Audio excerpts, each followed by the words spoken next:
Some mysteries are meant to remain unsolved, and the Voynich Manuscript is one of them. And you know what? It is called the world's most mysterious book, as it has puzzled researchers, linguists, and cryptographers for centuries. This mysterious manuscript is named after Wilfrid Voynich, a Polish book dealer who bought it in 1912 from an Italian Jesuit college near Rome. But what's so mysterious about this book that has kept a lot of talented minds scratching their heads for years? Let's find out. The Voynich Manuscript was created during the 15th or 16th century and is written in an unknown language that remains undeciphered even today. And no, it's not like researchers or cryptographers haven't tried decoding the text. You'll be shocked to know that since its discovery, researchers from various disciplines have dedicated their efforts to unlocking the secrets hidden within its pages. Despite their best attempts, the meaning and purpose of the text continue to elude experts.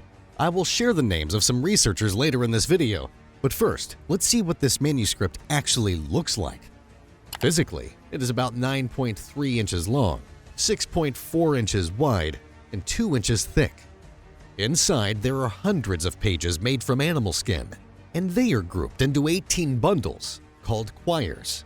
There are about 240 pages, but the exact count is tricky because some pages can be unfolded into larger pieces. The quires are numbered from 1 to 20 with numbers written in a style from the 1400s. The right-hand pages also have numbers, but these were added later in a different style.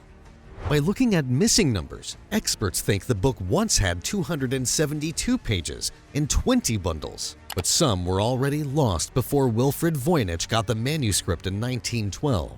The book is divided into 6 main sections based on its pictures. These sections are about plants, stars, and astrology, the human body, the universe, making medicines, and recipes. Talking about the text, every page of the Voynich manuscript has some writing on it. Most of the writing is in a mysterious language that nobody has identified yet, though a few parts have extra notes written in Latin letters. The majority of the text is in a strange script, read from left to right. The letters are made up of 1 or 2 simple pen strokes. Some experts argue about whether certain letters are actually different, but most of the writing uses a set of about 20 to 25 characters. There are a few rare symbols that only appear once or twice, and there's no clear punctuation. Other than that, most of the text is written in a single column on each page, with a slightly uneven right side. There are paragraphs, and sometimes little stars are placed in the left margin. Some of the writing is arranged in charts, or as labels for the pictures in the book. The way the writing flows smoothly suggests it wasn't created using a code. The person writing it didn't pause between letters, which would usually happen if it were encoded. This makes the mystery of the manuscript even more fascinating. Another mystery regarding this manuscript is its origin and creation. The majority of the researchers suggest that it was made somewhere in Central Europe. However, the exact location and time of its creation remain unknown. Radiocarbon dating has placed it in the early 15th century. One previously held theory, which was disproven by radiocarbon dating conducted in 2009, suggested that it was the work of 13th century English scientist Roger Bacon. The manuscript's first known owner may have been Holy Roman Emperor Rudolph II, who reigned from 1576 to 1611. It has been hypothesized that Rudolph purchased the manuscript from mathematician and occultist John Dee for 600 ducats, but this theory has yet to be extensively supported with evidence. But what made the researchers think that the book may have belonged to Rudolph II? Well, the idea originated from a letter written in 1665 by Prague scientist Johannes Marcus Marci. This letter mentioned that the manuscript had been in the possession of Rudolph II. It is confirmed that the book was owned by Jacobus Horsicki de Tepenich, who was a chemist and pharmacist in Rudolph's court. His signature was discovered on folio 1R of the manuscript using ultraviolet light.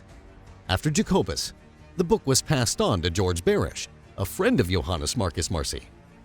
Eventually, Marci sent it to the scholar and Jesuit priest Athanasius Kircher before his passing in 1667. So, what happened in 1912 when Voynich purchased the book? Well, he organized several exhibitions of the manuscript, including one at the Art Institute of Chicago in 1915. He made notable efforts to decipher the text and enlisted the help of William Romaine Newbold, a philosophy professor from the University of Pennsylvania. In 1921, both Voynich and Newbold gave lectures on the manuscript, referring to it as the Roger Bacon cipher manuscript, and claiming it was discovered in a castle in southern Europe. Anyhow, in 1930, after Wilfrid Voynich passed away, his widow, Ethel Voynich, inherited the mysterious manuscript. Ethel, who was not only an author of the novel The Gadfly, but also the daughter of the famous mathematician George Boole, kept the manuscript until her death in 1960. She then left it to her close friend Anne Nill. A year later, in 1961, Nill sold the book to an antique dealer named Hans P. Krauss. Krauss tried to find someone to buy it, but couldn't. So in 1969, he decided to donate the manuscript to Yale University. There, it was added to their collection and cataloged as MS-408, also known as Beinecke MS-408. But in all these years, the Voynich manuscript has remained a mystery. A lot of people have tried to decipher it, but no one has been successful. Now, as I said earlier, one of the earliest attempts to decode the Voynich manuscript was made in 1921 by William Romaine Newbold. His theory suggested that the visible writing was meaningless, but hidden within it were tiny markings only visible with magnification. He believed these markings were ancient Greek shorthand containing the real content. Using this idea, Newbold claimed the manuscript was written by Roger Bacon and included details about a telescope and a microscope, centuries before they were officially invented. However, John Matthews Manley later disproved Newbold's theory, showing it relied too much on guesswork, like rearranging letters to form Latin words. A detailed study also revealed the tiny marks were just cracks in the ink. So today, Newbold's ideas are no longer taken seriously. Next, we have Lionel C. Strong, a cancer scientist and amateur codebreaker. He believed he had cracked the Voynich manuscript using a double system of arithmetical progressions with multiple alphabets. In 1947, he shared a translation of 2 pages, claiming the text was written by Anthony Escam, a 16th century English author known for a little herbal. However, after Strong's death, notes showed that his method was highly subjective, as he chose words to create phrases. This made his analysis questionable. Then in 1978, 2 different ideas about the Voynich manuscript were introduced. Robert Brumbaugh, a Yale professor, suggested it was a forgery made to trick Emperor Rudolph II into buying it. He thought the text was Latin, hidden with a complicated 2-step cipher. At the same time, John Stoiko claimed the manuscript was written in vowelless Ukrainian and actually consisted of letters collected in a book. His theory gained attention, especially in Ukraine, but critics pointed out problems, like no clear link between the text and pictures, questionable dating of the letters, and a loose decryption method. So both theories face significant doubts. Today, some people think the manuscript is fake and that it was a trick created by Voynich himself. However, scientists suggest the pages using radiocarbon dating, which can show how old something is, and found that the parchment was really old. Language experts like Marcello Montemuro have studied the writing closely and noticed patterns that seem like real language. This makes many believe there's more to the story than just a simple prank. So, this is where our story ends, at least for now. The Voynich manuscript remains a mystery that has puzzled scholars and scientists for centuries. Despite numerous attempts, its code remains uncracked, and its true origins remain unknown.